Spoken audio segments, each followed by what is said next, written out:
Olá pessoal, tudo bem? Bem-vindos à nossa terceira aula. Na aula passada, nós estudamos um pouco sobre a política ambiental e sobre os conceitos e definições da Política Nacional do Meio Ambiente. Hoje nós vamos estudar mais detalhadamente os instrumentos da Política Nacional de Meio Ambiente. Como vocês já sabem, para não perder nenhum ponto importante da nossa aula, peço que deixem papel e caneta à mão para anotar as suas dúvidas, se porventura surgir, e depois eu quero que vocês postem nos fóruns de discussão, ok?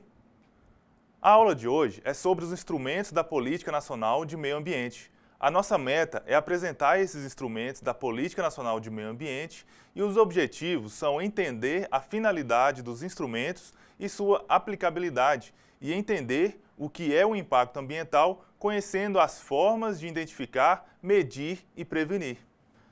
Já começo perguntando: quais são os instrumentos da Política Nacional do Meio Ambiente? Veja bem, esses instrumentos são mecanismos utilizados pela administração pública ambiental com a finalidade de atingir os objetivos da Política Nacional do Meio Ambiente. Os instrumentos da Política Nacional do Meio Ambiente encontram fundamento constitucional no artigo 225 da Constituição Federal, especialmente no parágrafo 1º e seus incisos. Os instrumentos da Política Nacional do Meio Ambiente estão elencados no artigo 9, na Lei nº 6.938/81, e foram concretizados por meio das resoluções do Conselho Nacional do Meio Ambiente, o CONAMA. Sendo assim, vou citar aqui vários instrumentos da Política Nacional do Meio Ambiente e depois vamos ver com mais detalhes somente alguns deles.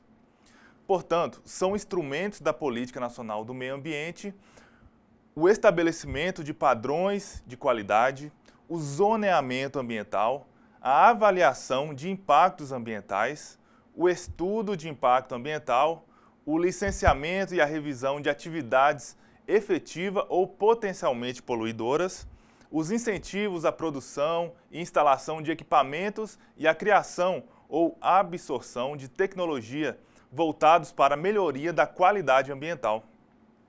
A criação de espaços territoriais, especialmente projetos pelo Poder Público Federal, Estadual e Municipal, estão como áreas de proteção ambiental, de relevante interesse ecológico e reservas extrativistas.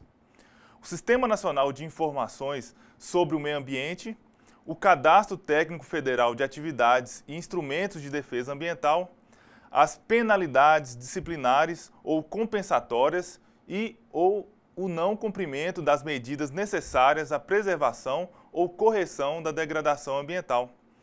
A instituição do relatório de qualidade do meio ambiente a ser divulgado anualmente pelo Instituto Brasileiro do Meio Ambiente e Recursos Naturais Renováveis, o IBAMA, a garantia da prestação de informações relativas ao meio ambiente, obrigando-se o poder público a produzi-las quando inexistentes e, por fim, o Cadastro Técnico Federal de Atividades Potencialmente Poluidoras e ou utilizadoras dos recursos ambientais.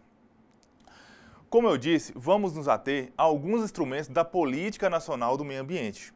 Primeiramente, vamos falar sobre o estudo de impacto ambiental. Bom, em que se baseia o estudo de impacto ambiental?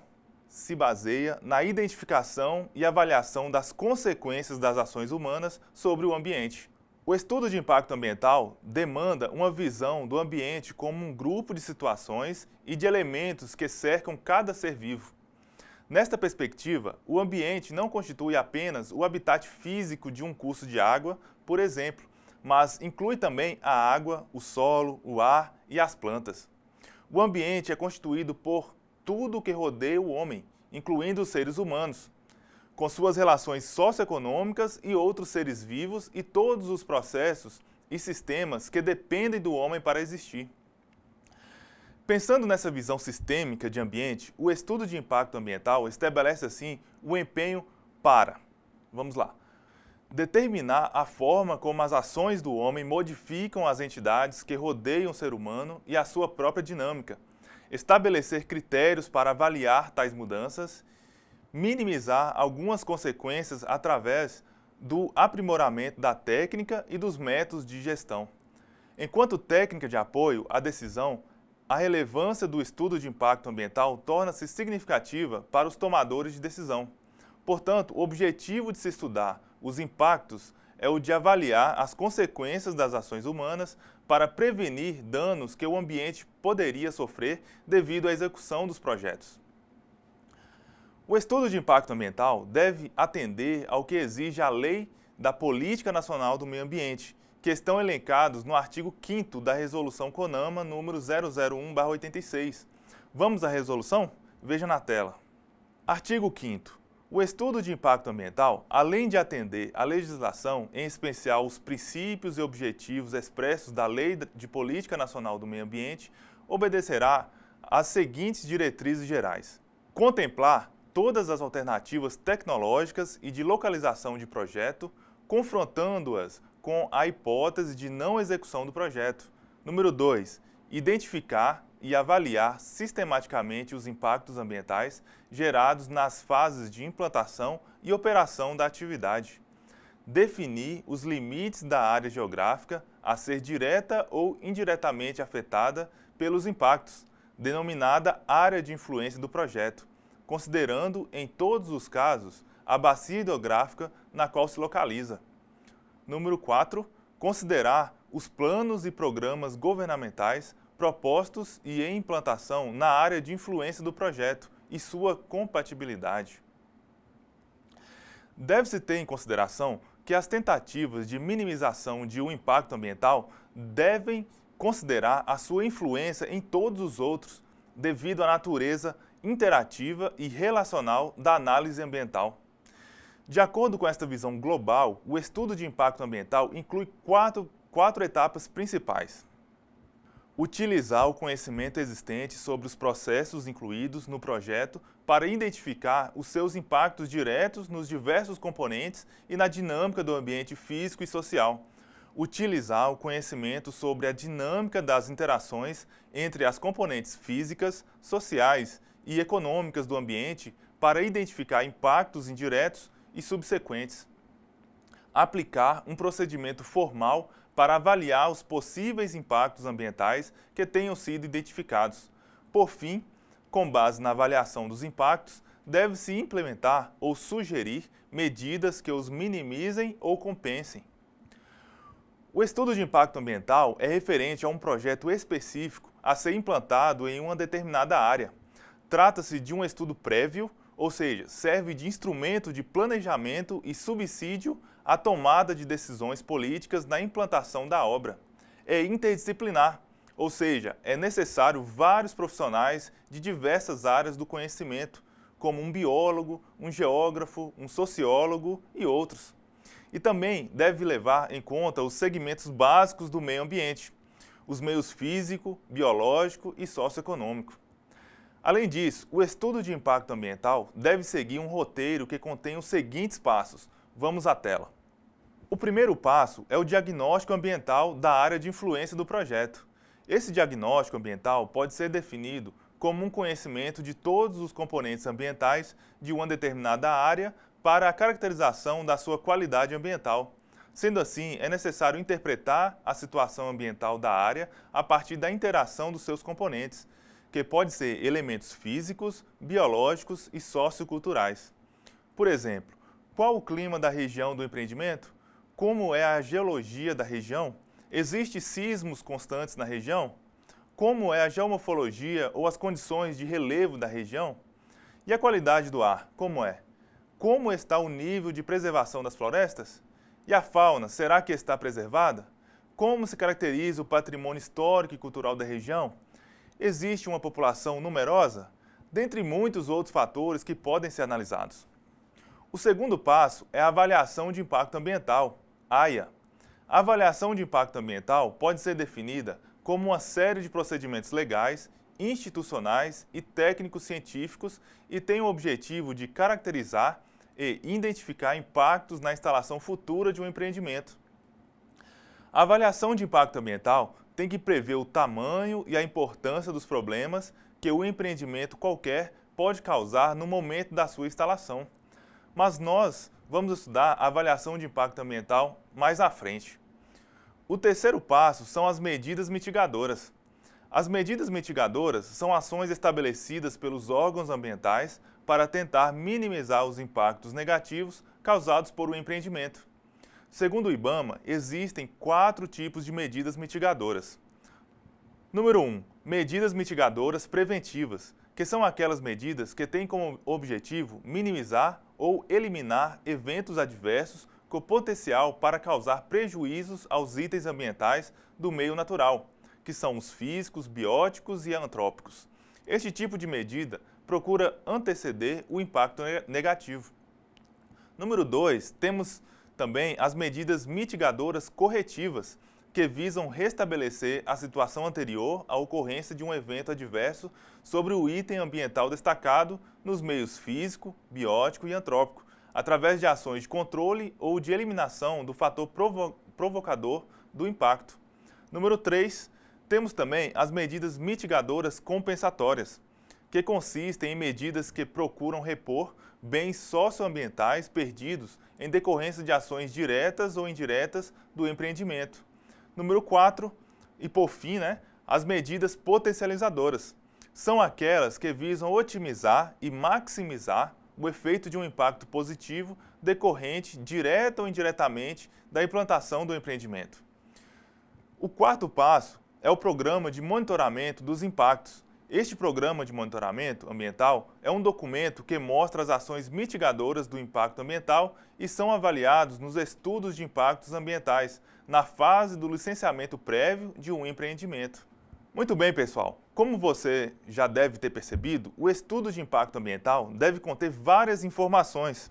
Por exemplo, a área de influência do projeto, que deve definir os limites da área geográfica a ser direta ou indiretamente afetada pelos impactos, considerando em todos os casos a bacia hidrográfica na qual se localiza. Número 2, deve contemplar todas as alternativas tecnológicas e de localização do projeto, confrontando-as com a hipótese de não executar o projeto. Ou seja, a equipe multidisciplinar deve comentar outras soluções para a localização e a operação pretendidas. Número 3, a descrição inicial do local com o diagnóstico ambiental da área, abrangendo os meios físico, biológico e socioeconômico. Número 4, deve identificar e avaliar sistematicamente os impactos ambientais gerados nas fases de implantação e operação da atividade e analisar os impactos ambientais do projeto através da identificação, previsão e magnitude e interpretação da importância dos prováveis impactos positivos e negativos, benéficos e adversos, diretos ou indiretos, imediatos ou a médio e longo prazos, temporários e permanentes, seu grau de reversibilidade, suas propriedades cumulativas e sinergéticas. Número 5, deve definir as medidas mitigadoras dos impactos negativos, entre elas o equipamento de controle e os sistemas de tratamento de despejos, avaliando a eficiência de cada uma delas. Mitigar o impacto é tentar evitar o impacto negativo, sendo impossível evitá-lo, procurar corrigi-lo, recuperando o ambiente. A recuperação não é uma medida que se possa afastar do estudo de impacto ambiental. Número 6, no caso de obras e projetos federais, deve-se identificar os efeitos negativos de natureza ambiental, cultural ou social, e os órgãos ou entidades federais incluirão no orçamento de cada projeto ou obra dotações correspondentes a, no mínimo, 1% do mesmo orçamento destinados à prevenção ou à correção desses efeitos. Número 7, e por fim, o estudo de impacto ambiental deve identificar os prejuízos e as vantagens que o empreendimento trará para os diversos segmentos da sociedade, seja pelo número e qualidade de empregos gerados ou pelos possíveis problemas sociais em caso de necessidade de migração de mão de obra. A Resolução 001/86 do CONAMA diz que o estudo de impacto ambiental será realizado por uma equipe multidisciplinar habilitada, não dependendo direta ou indiretamente de quem propõe o projeto e que será responsável tecnicamente pelos resultados apresentados. Caso haja erro, a responsabilidade é de cada membro da equipe multidisciplinar ou da equipe como um todo. A conduta errada dos membros da equipe multidisciplinar poderá configurar o crime de falsidade ideológica. sendo a pena de reclusão de 1 a 5 anos e multa se o documento for público e reclusão de 1 a 3 anos e multa se o documento for particular. O estudo de impacto ambiental deve apresentar suas conclusões no Relatório de Impacto Ambiental, o RIMA, com linguagem simples e objetiva, tornando-o formal perante o poder público e a sociedade. Sobre o relatório de impacto ambiental, também vamos ver com mais detalhes à frente. Para a gente finalizar a nossa conversa sobre o estudo de impacto ambiental, é importante destacar que é um documento público, mesmo sendo elaborado por particulares. Portanto, a pena por falsificação na elaboração do estudo de impacto ambiental é pesada.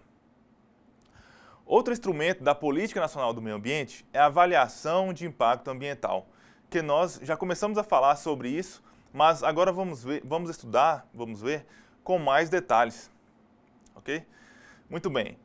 A avaliação de impacto ambiental foi prevista na Constituição Federal no artigo 225 e foi normatizada por diversas resoluções do CONAMA, entre elas a 001/86 e a 237/97. A avaliação de impacto ambiental consiste em uma avaliação sistemática de todos os impactos ambientais decorrentes de uma atividade, ou seja, é um processo de levantamento e análise de dados que tem como objetivo listar e classificar todos os impactos ambientais decorrentes de uma atividade no decorrer de sua instalação, operação, estudo e planejamento. É importante destacar que a avaliação de impacto ambiental tem um caráter preventivo para confirmar que um determinado projeto que cause problemas ao meio ambiente seja analisado, levando sempre em consideração as probabilidades de causar impactos ao meio ambiente e que o dano seja levado em consideração para o processo de aprovação da licença ambiental. Os procedimentos da avaliação de impacto ambiental devem garantir a proteção dos bens naturais em caso de aprovação da implantação do empreendimento. Pessoal, a todo momento nós estamos falando aqui sobre impacto ambiental, mas qual é a definição disso? O impacto ambiental é definido pela resolução do CONAMA número 001/86, como qualquer alteração das propriedades físicas, químicas e biológicas do meio ambiente causada por qualquer forma de matéria ou energia resultante das atividades humanas que direta ou indiretamente afetem a saúde, a segurança e o bem-estar da população, as atividades sociais e econômicas, a biota, as condições estéticas e sanitárias do meio ambiente e a qualidade dos recursos ambientais. E os objetivos da avaliação de impacto ambiental são os seguintes. Vamos à tela novamente. Assegurar que as considerações sobre o meio ambiente sejam claramente tratadas e incorporadas ao processo de tomada de decisão para a implantação de um empreendimento, antecipar, evitar, minimizar ou compensar os efeitos negativos que atingem os aspectos biofísicos, sociais e outros, proteger a produtividade e a capacidade dos sistemas naturais, assim como os processos ecológicos que mantêm suas funções, promover o desenvolvimento sustentável e otimizar o uso e as oportunidades de gestão de riscos. A avaliação de impacto ambiental pode ser dividida em 3 etapas: a etapa inicial, a etapa de análise detalhada e a etapa pós-aprovação em caso de aprovação do projeto. A etapa inicial tem a missão de determinar a necessidade ou não de estudos detalhados de impactos ambientais, por exemplo, o EIA-RIMA. Se houver necessidade de estudos detalhados, o nível de abordagem do estudo deverá ser determinado pelo órgão ambiental habilitado. Caso não haja necessidade, serão utilizados outros instrumentos que autorizam um controle legal das atividades do empreendimento. Na incerteza, o órgão ambiental exigirá uma avaliação prévia da área de atuação do empreendimento. A etapa de análise detalhada é empregada aos empreendimentos em que foram solicitados estudos criteriosos de impacto ambiental, como, por exemplo, o EIA-RIMA. Este procedimento vai desde a escolha do conteúdo a ser abordado pelo estudo até a sua aprovação, ou não, através do processo de licenciamento. Se o projeto for aprovado, será adotada a etapa pós-aprovação do processo de avaliação de impacto ambiental. Nesta etapa, o órgão ambiental, através de uma equipe técnica, vai acompanhar e fiscalizar as atividades do empreendimento e as medidas impostas pela licença ambiental concedida.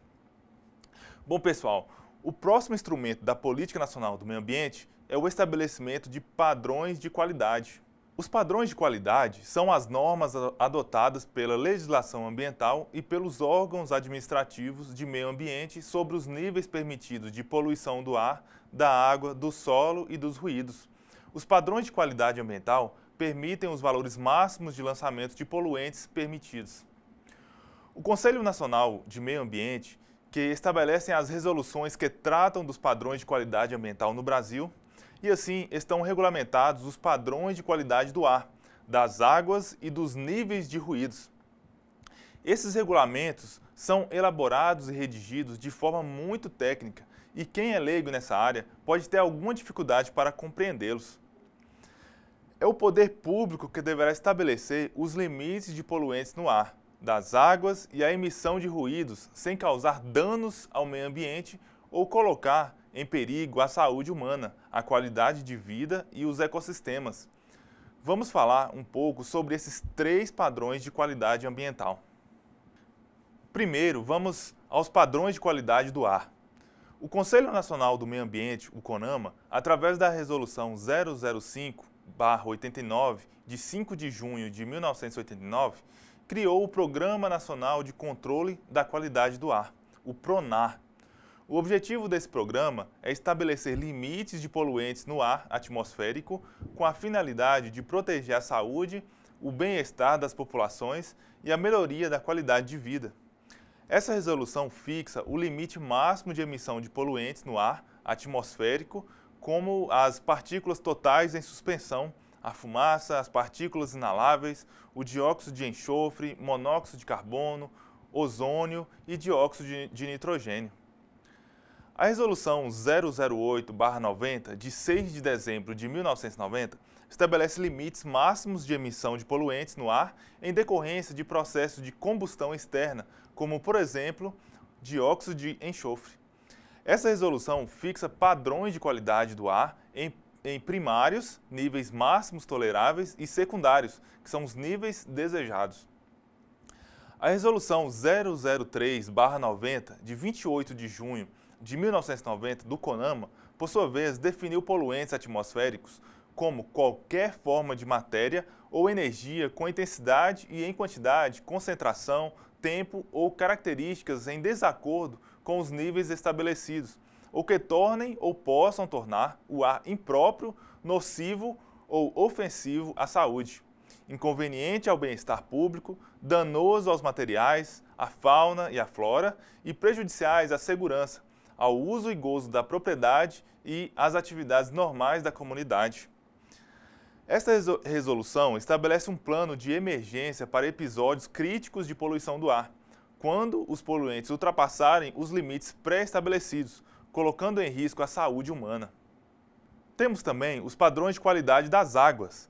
A classificação das águas, conforme a resolução do CONAMA 357/05, de 17 de março de 2005, são doces, salobras e salinas. As águas doces possuem um grau de salinidade inferior a 0,5 por mil. As águas salobras possuem um grau de salinidade entre 0,5 por mil e 30 por mil. E as águas salinas possuem um grau de salinidade superior a 30 por mil. Tal resolução revoga a anterior, que é a Resolução 20/86, de 18 de junho de 1986. Essa classificação tem o propósito de estabelecer o uso principal dos corpos d'água. É com base nessa classificação que se dará a destinação do uso da água. A avaliação da qualidade dos corpos d'água deverá ser realizada pelo Instituto Nacional de Meteorologia, Normatização e Qualidade Industrial, que é o IMETRO. A classificação das águas, de acordo com o uso preponderante, foi regulamentada pela Resolução 12/00, de 19 de julho de 2000, do Conselho Nacional de Recursos Hídricos. Esse enquadramento tem por objetivo fixar os critérios do uso dos corpos d'água de acordo com os padrões fixados pelas resoluções. Por fim, nós temos os padrões de qualidade dos ruídos.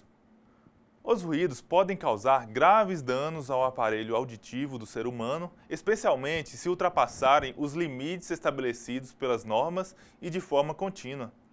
Foi com base na possibilidade de causarem danos à saúde humana que o CONAMA, através da Resolução 01/90, de 8 de março de 1990, dispôs sobre a avaliação de ruídos em áreas habitadas. Essa norma ainda estabelece que a emissão de ruídos em decorrência de qualquer atividade industrial, comercial, social ou recreativa, inclusive as de propaganda política, obedecerá, no interesse da saúde e do sossego público, aos padrões, critérios e diretrizes estabelecidos nesta resolução. Há também outras resoluções que estabelecem normas para o controle dos ruídos, por exemplo, para ruídos produzidos por eletrodomésticos, ruídos produzidos por automóveis, dentre outros. São essas normas que estabelecerão os critérios e os limites de poluentes lançados no ar, nas águas e a emissão de ruídos à saúde humana e ao meio ambiente. Muito bem. Outro instrumento da política ambiental é o zoneamento urbanístico ou ambiental. A definição de zoneamento urbanístico ou ambiental é geralmente feito por meio do plano diretor ou de códigos urbanísticos municipais, ficando na maioria das vezes sob responsabilidade dos municípios, se bem que os estados e a União também têm a competência para estabelecer algum tipo de zoneamento. O zoneamento é uma delimitação de áreas em que um determinado espaço territorial é dividido em zonas de características comuns e, com base nessa divisão, são estabelecidas as áreas previstas nos projetos de expansão econômica ou urbana. O conceito de zoneamento se origina nas sociedades industrializadas e urbanizadas e na necessidade do estabelecimento de áreas com destinação especial. Portanto, o zoneamento seria um mecanismo que tem por finalidade controlar o uso da propriedade do solo e dos edifícios em áreas semelhantes para proporcionar o bem-estar da população. O entendimento de zoneamento veio juntamente com a ideia de urbanismo e, de fato, foi com o planejamento das modernas cidades industriais que surgiu o pensamento de determinar espaços urbanos voltados para determinados fins. Agora sim, nós vamos falar com mais detalhes sobre o relatório de impacto ambiental, que é o RIMA. O RIMA, Relatório de Impacto sobre o Meio Ambiente, é um documento que, junto com o estudo de impacto ambiental, apresenta os resultados dos estudos técnicos e científicos da avaliação de impacto ambiental de um empreendimento.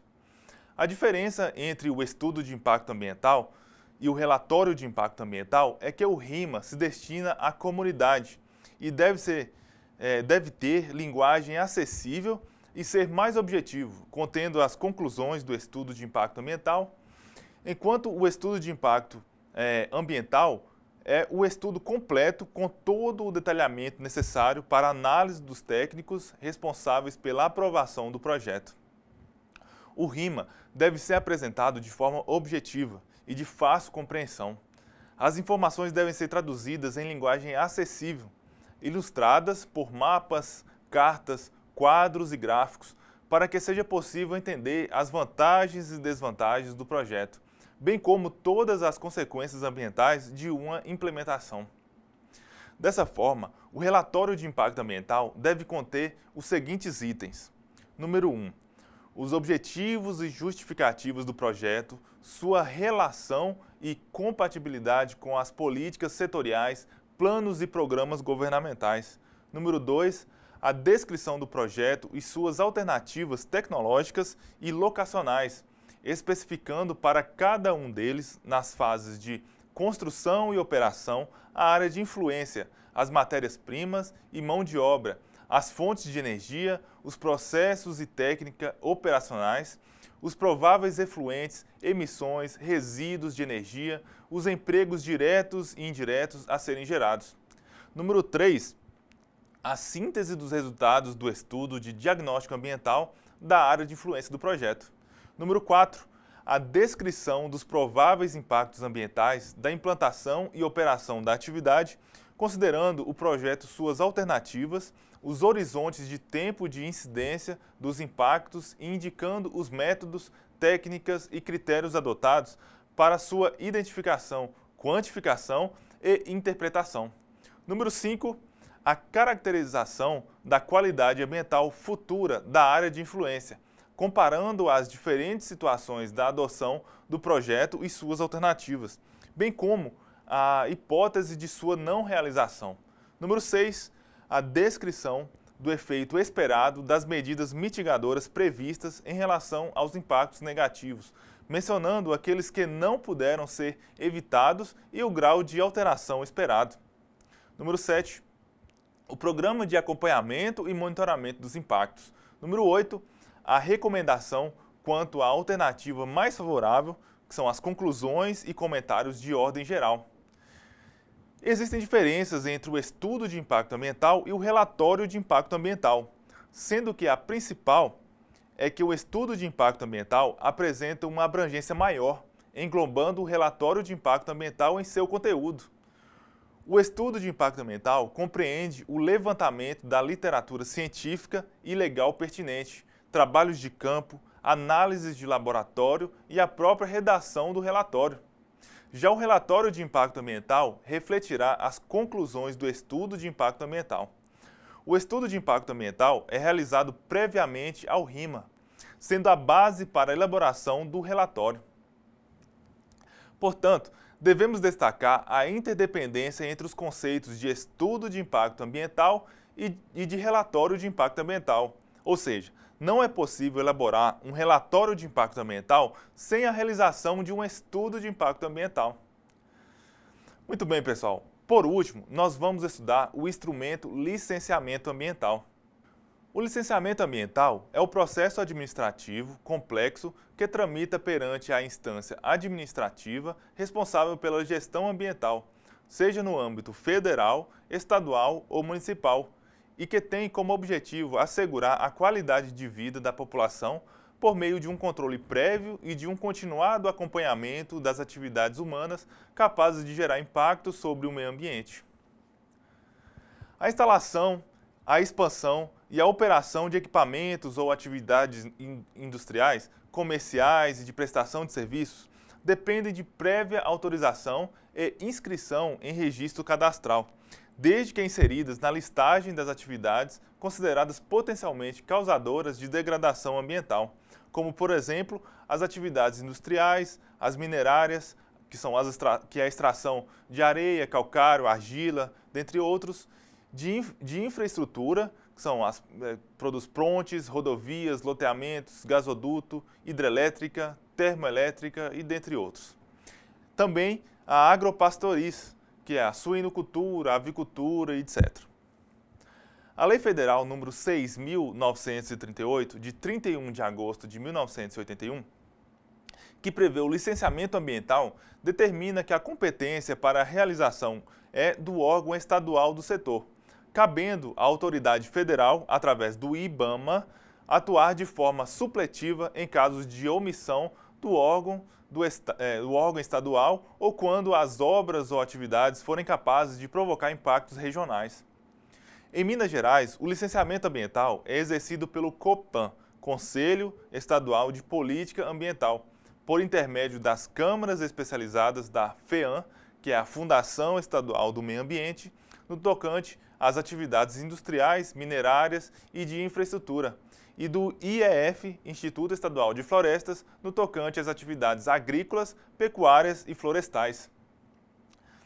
Para a concessão da licença ambiental, dependendo da atividade, são necessários estudos ambientais, que são todos e quaisquer estudos relativos aos aspectos ambientais relacionados à localização, instalação, operação e ampliação de uma atividade ou empreendimento, apresentando como subsídio para a análise de licença requerida tais como o relatório ambiental, plano e projeto de controle ambiental, o relatório ambiental preliminar, diagnóstico ambiental, plano de manejo, plano de recuperação de área degradada e análise preliminar de risco. A autorização, que é a licença ambiental, será concedida através de licença prévia, licença de instalação e licença de operação. Vamos falar de cada uma delas. A LP corresponde à fase preliminar de elaboração de planos e estudos pelo empreendedor, em que este, por vezes, ainda não tenha efetivado a compra do terreno, nem detalhado o processo a empregar. Concedida na fase preliminar do planejamento do empreendimento ou atividade, aprovando sua localização e concepção, atestando a viabilidade ambiental e estabelecendo os requisitos básicos e condicionantes a serem atendidos nas próximas fases do licenciamento. A licença de instalação, LI, é exigida para atividades que necessitam de sistema de controle ou minimização de impactos ambientais. Autoriza a instalação do empreendimento ou atividade de acordo com as especificações constantes nos planos, programas e projetos aprovados, incluindo as medidas de controle ambiental e demais condicionantes, da qual constituem motivo determinante a anotação de responsabilidade técnica, ART, dos responsáveis pelo projeto, publicação da súmula do pedido da licença de instalação no Diário Oficial do Estado e periódico de circulação local e regional, e comprovante da taxa de recolhimento no valor da respectiva licença, conforme guia própria. Por fim, a licença de operação, LO, é exigida antes do início da operação das atividades, onde deverá ser confirmado se o sistema de controle ou minimização dos impactos foram efetivamente executados. Autoriza a operação da atividade ou empreendimento após a verificação do efetivo cumprimento do que consta das licenças anteriores, com as medidas de controle ambiental e condicionantes determinados para a operação. A licença ambiental é, portanto, o ato pelo qual o órgão ambiental competente estabelece as condições, restrições e medidas de controle ambiental que deverão ser obedecidas pelo empreendedor para localizar, instalar, ampliar e operar empreendimentos ou atividades utilizadoras dos recursos ambientais consideradas efetiva ou potencialmente poluidoras ou causadoras de degradação ambiental. Nos termos do artigo 9º da Lei Complementar número 140/2011, é atribuição dos municípios promover o licenciamento ambiental das atividades ou empreendimentos que causem ou possam causar impacto ambiental de âmbito local, conforme tipologia definida pelos respectivos conselhos estaduais de meio ambiente, considerados os critérios de porte, potencial, poluidor e natureza da atividade, ou localizados em unidades de conservação instituídas pelo município, exceto em áreas de proteção ambiental, as nossas APAs. Todavia, esta competência apenas poderá ser exercida pelo município que possui técnicos próprios ou em consórcio devidamente habilitados e em número compatível com a demanda das ações administrativas. Inexistindo órgão ambiental capacitado ou conselho de meio ambiente no município, o Estado deve desempenhar as ações administrativas municipais até a sua criação. Os municípios poderão ainda receber a delegação do Estado para exercerem o licenciamento ambiental de atividades que, a princípio, não seriam de sua competência. A Deliberação Normativa COPAN número 102/2006 estabelece diretrizes para a celebração de convênios de cooperação técnica e administrativa com os municípios visando ao licenciamento e à fiscalização de empreendimentos e atividades. Com isso, além de realizar o licenciamento, a fiscalização e o controle das atividades de impacto ambiental local, os municípios estarão aptos a licenciar atividades originalmente de competência do Estado. Os municípios podem ainda criar instrumentos diversos daqueles previstos nessa norma. Ainda em Contagem, existe um instrumento próprio para os empreendimentos de classes 1 e 2, denominado licença sumária, que difere da autorização ambiental de funcionamento, concedida pelo Estado em diversos aspectos. No Estado de Minas Gerais, os empreendimentos são classificados em 6 classes. Classe 1, que é pequeno porte e pequeno ou médio potencial poluidor. Classe 2, médio porte e pequeno potencial poluidor. Classe 3, pequeno porte e grande potencial poluidor, ou médio porte e médio potencial poluidor. Classe 4 são aquelas com grande porte e pequeno potencial poluidor. Classe 5, grande porte e médio potencial poluidor, ou médio porte e grande potencial poluidor. E classe 6, grande porte e grande potencial poluidor. E também existem as listagens subsequentes, que é a listagem A, atividades minerárias, a listagem B, que são atividades industriais, que são as indústrias metalúrgicas e outras, a listagem C, atividades industriais, que são as indústrias químicas, listagem D, atividades industriais, indústria alimentícia, listagem E, atividades de infraestrutura, listagem F, serviço e comércio atacadista e listagem G, atividades agro-silvo-pastoris. Os empreendimentos de classes 1 e 2 são dispensados do licenciamento ambiental no âmbito estadual, pois são considerados de impacto ambiental não significativo e estão dispensados do processo de licenciamento, devendo obrigatoriamente requerer a autorização ambiental de funcionamento, que é um processo mais simples e rápido para a regularização de suas atividades.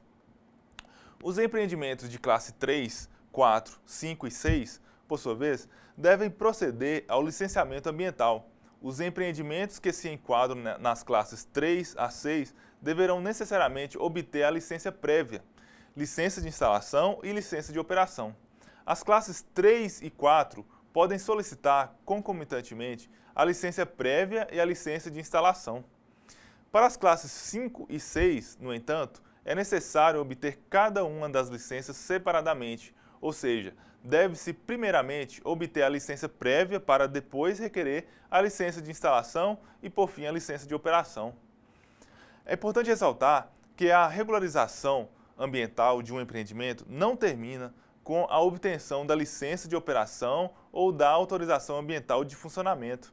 O fato de ter obtido ou outro desses diplomas significa que o empreendimento atendeu a uma exigência legal, mas a manutenção da regularização ambiental pressupõe o cumprimento permanente de diversas exigências explícitas ou implícitas na licença ambiental ou na autorização ambiental de funcionamento.